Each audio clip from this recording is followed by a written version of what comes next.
Assalamualaikum warahmatullahi wabarakatuh. Selamat siang semuanya. Kita akan membahas mengenai bab statistika. Ini adalah materi matematika umum kelas 12. Yang akan kita pelajari di statistika ini yaitu penyajian data, pemusatan data, penyebaran data. Kegiatan pembelajaran pertama kita akan dimulai dengan penyajian data. Di sini kita akan membahas mengenai tabel distribusi frekuensi, grafik, ada histogram, poligon frekuensi, dan OGIF.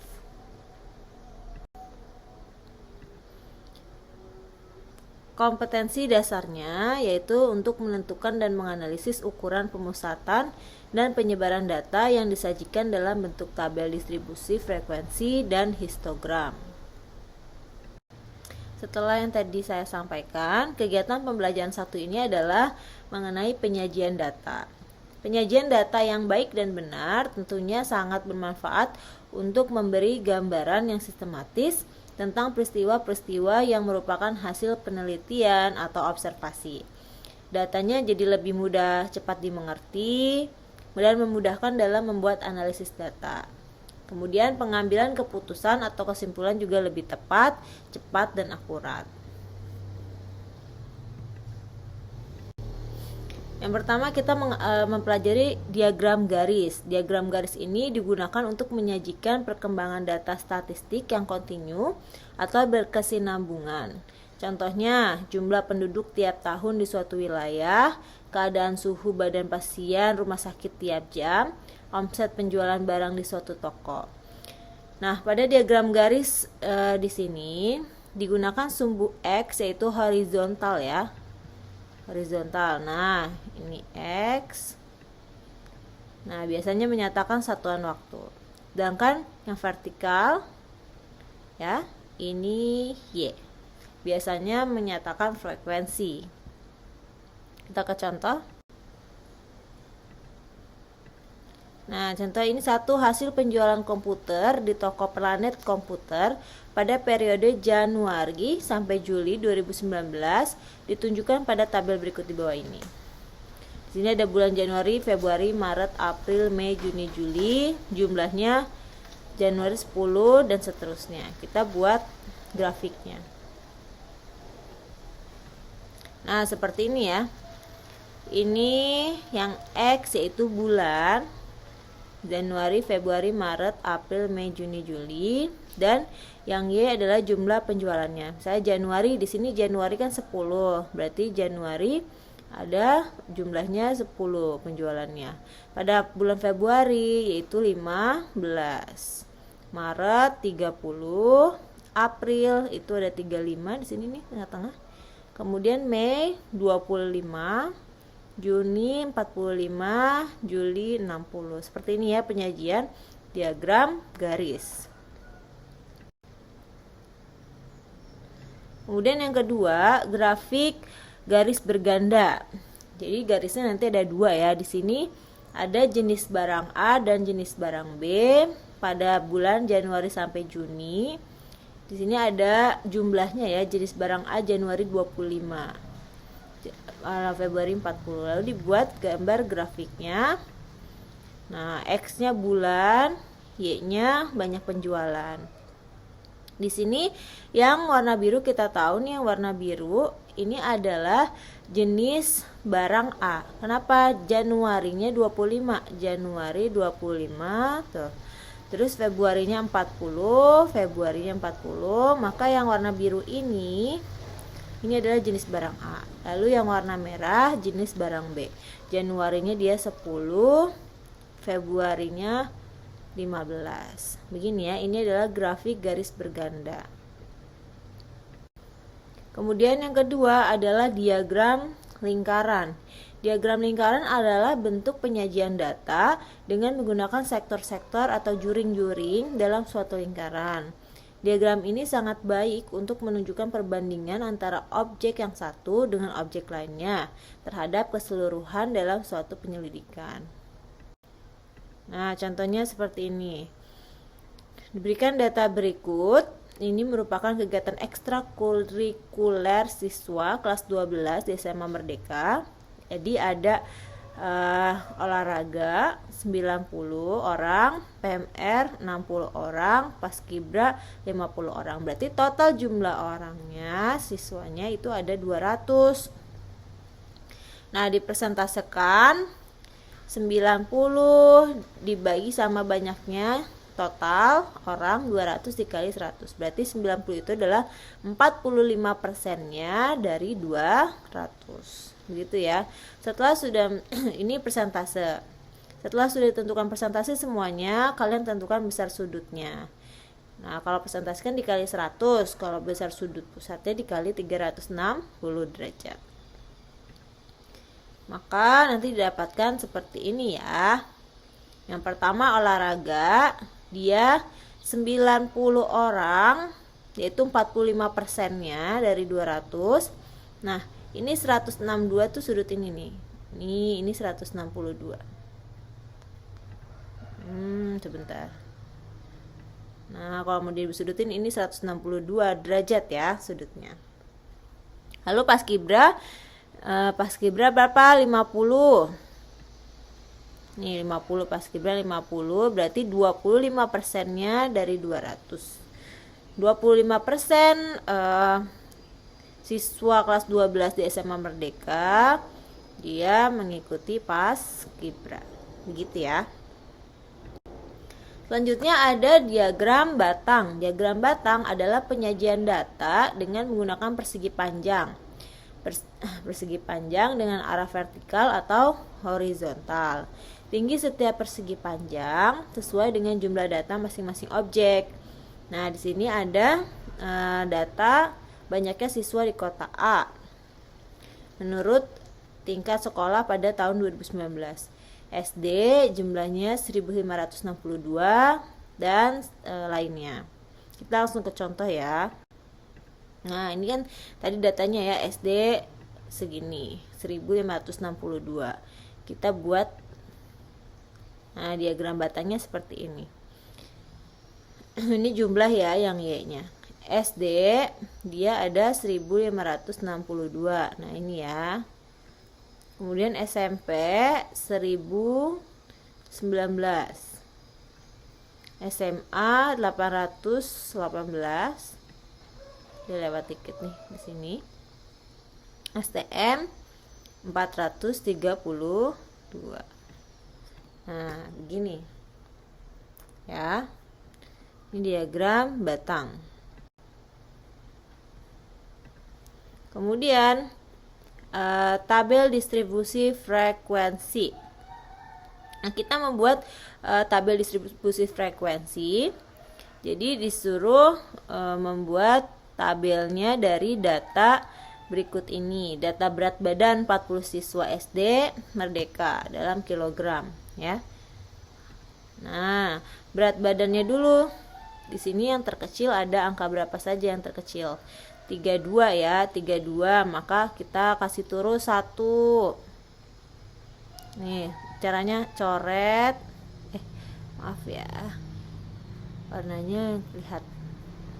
32 coret, terus kasih 1. Terus 35 coret. Kasih taruh 135. 37 coret. Taruh 1. Maaf. Taruh 137 di sini ya. 33 dan seperti itu. Maka didapatkan hasil turusnya seperti ini. Ya. Maka hasilnya turusnya seperti ini. Lalu banyak anak frekuensi. Jadinya di sini kan ini 5 tambah 1 berarti 6. Ini juga 5 tambah 1 berarti 6 turusnya. Ini 5 tambah 2 berarti 7. Seperti itu ya. Maka jika dijumlahkan sama dengan total di sini ya. Ini 40 siswa, maka di sini jumlah total orangnya juga harus 40. Kalau misalnya kalian bukan 40 datanya, berarti kalian ada yang salah nih. Kasih turusnya. Ya, menghitung turusnya ada yang salah. Kemudian untuk data yang sangat besar, kalau tadi kan masih bisa kita hitung manual ya. Untuk data yang sangat besar, sebaiknya menggunakan tabel distribusi frekuensi berkelompok. Langkah-langkah membuat tabel distribusi frekuensi berkelompok adalah yang pertama, kalian tentukan jangkauan. Jangkauan itu adalah datum terbesar dikurangi datum terkecil ya. Yang di datanya nilai yang terbesar dikurangi nilai terkecil. Yang kedua yaitu tentukan banyaknya kelas interval.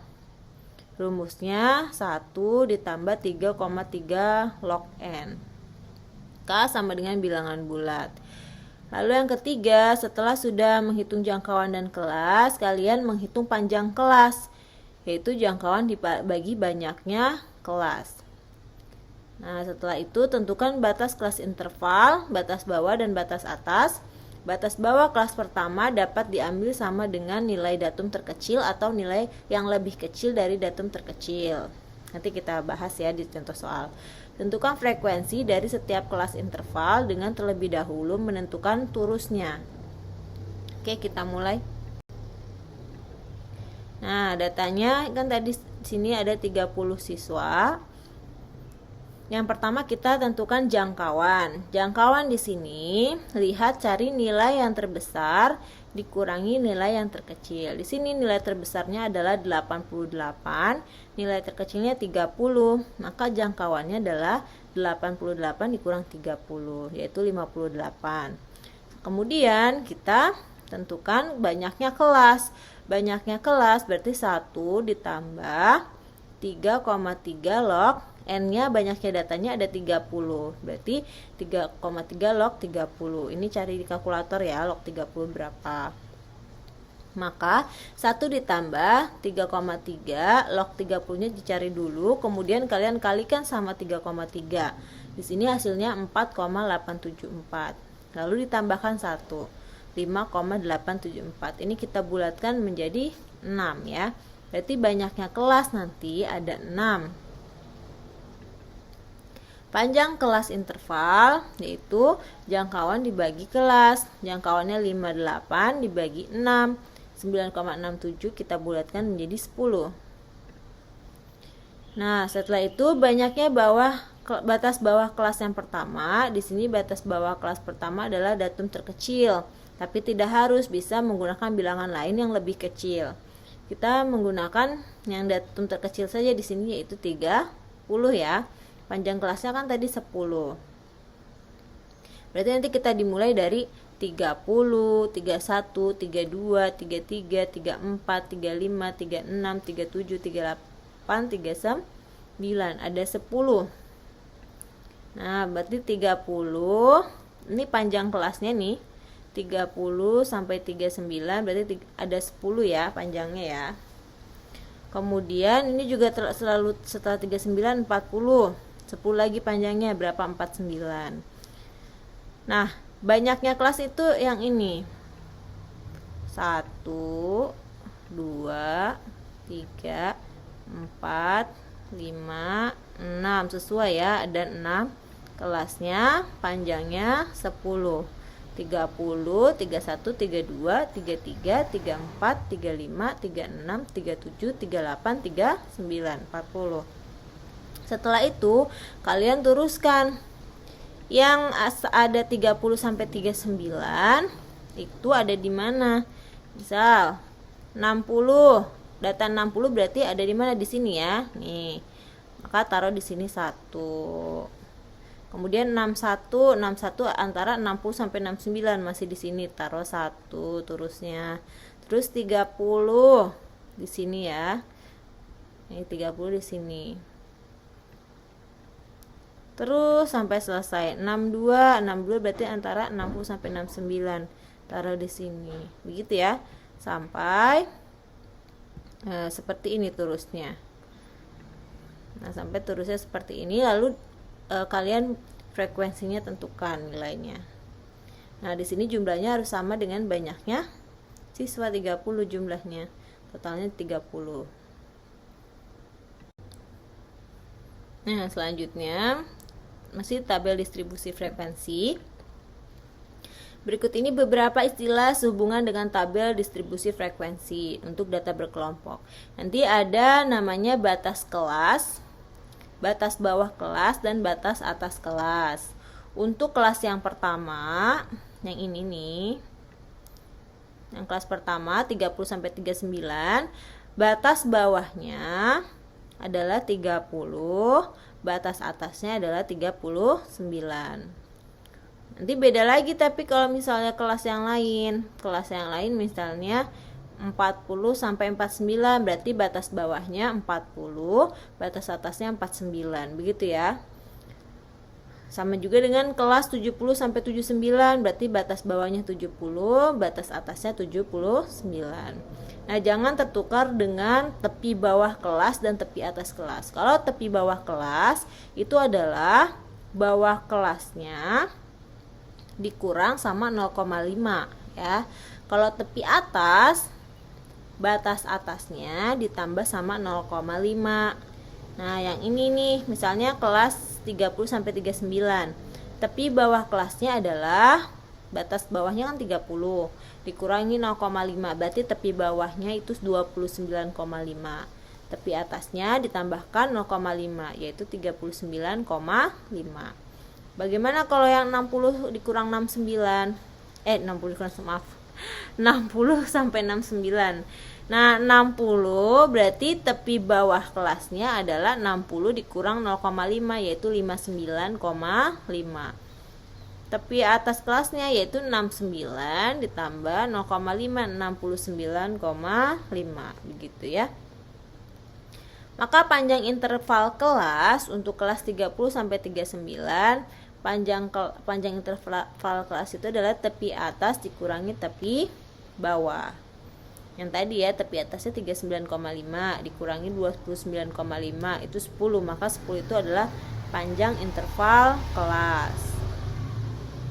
Untuk titik tengah kelas